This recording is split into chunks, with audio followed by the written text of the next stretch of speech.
everyone. Hope you all are doing well. Now today's topic will discuss about pollination agent. This is the topic of class 12th, chapter 2, sexual reproduction in flowering plant. Before that we have discussed about the pollination, the meaning of pollination, where the pollen grain get transferred from anther to stigma via agents like via biotic and abiotic factor, that is called pollination agents, and this process is called pollination. So next we'll see agents which carry pollen grains anther to stigma of same and different plants, that is called pollination, right? And next type of pollination agents are there. There are the two type of pollination agents. First we'll talk about biotic agent and second will be abiotic agents.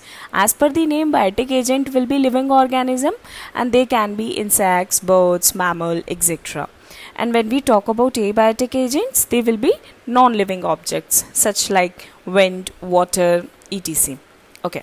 So let's discuss pollination. First we are talking about abiotic agent because wind is coming under abiotic agent.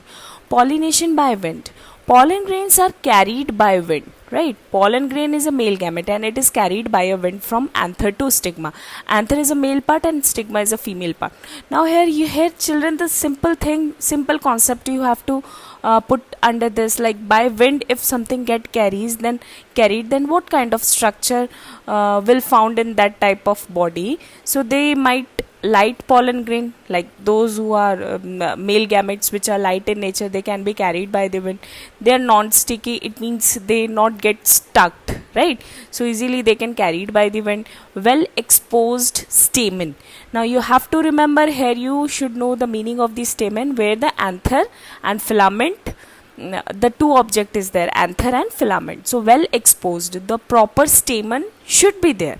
Okay, large feathery stigma should be there. If the large feathery stigma will be there, it will be easy for them to receive that type of pollen grain.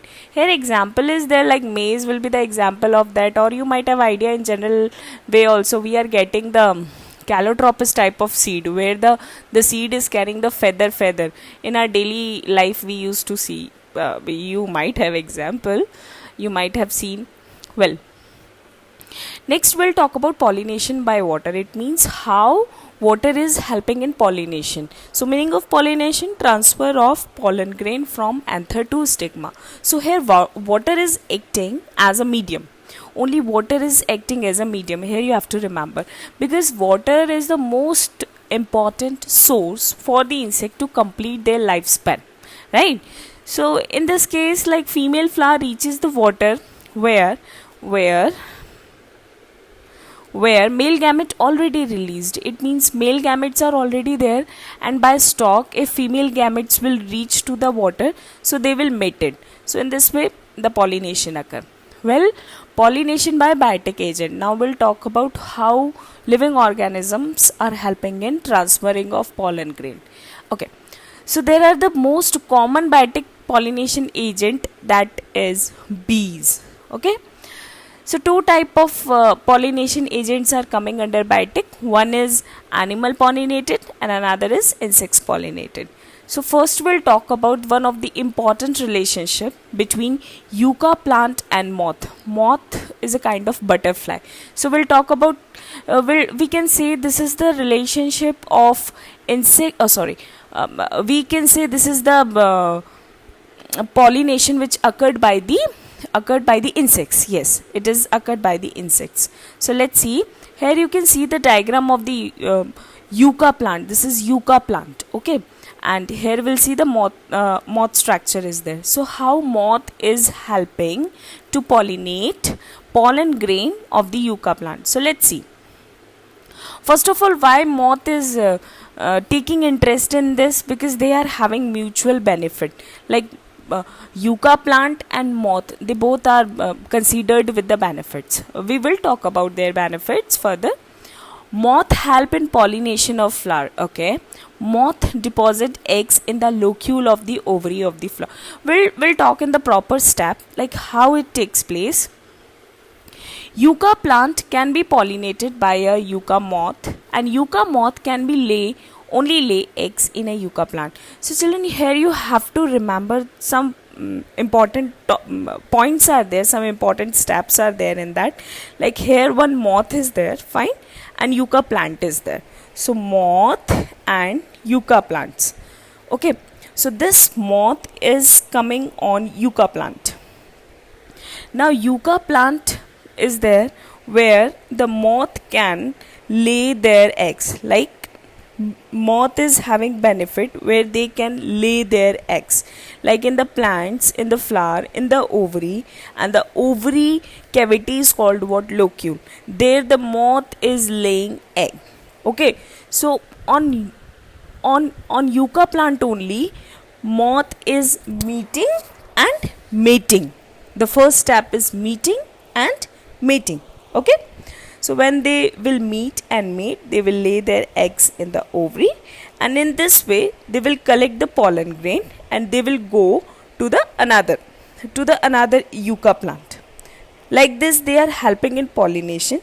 At the same time, the moth they will give the eggs to the locule, and locule is a ovary cavity. Okay, now children, here you have to remember, like a particular moth who has laid the egg in that particular, like suppose this is yucca plant and this yucca plant is carrying the moth egg lays. So some another moth will not come, they will not lay the egg on that. Why so? Because when they will lay the egg, that time they will just they will left over some chemical on that. So these chemicals are basically kind of message to the another moth, there already eggs are there. Okay, now let's see the next step, what will happen. So like this moth is helping in pollination. Okay, now what will happen? The eggs are developing in the ovary. Okay, as you know, ovary is developing into fruit and ovules are developing into seed. So we'll see, this is fruit and this is what? Seed. So moth is here, their eggs are developing inside that and they are taking nourish from the seed. So when this body, this ovary will develop into fruit, and when they will take the enough nourishment from that particular fruit, what they will do? They will burrow out from the fruit and go to the soil, and they will go with the advanced development. So these steps are to be taken by the moth on yucca plant. So moth is helping in pollination, at the same time the moth lifespan is get completed on yucca plant. So here I have given given 4 diagrams also, where you can see that yucca plant is there, then they are laying eggs, the eggs are there, the eggs get developed, they get nourished from them, and afterwards they get buried and they go to the soil. In this way pollination occur on yucca plant by the moth. In next we'll talk about the further topics. Thank you so much. Have a nice day.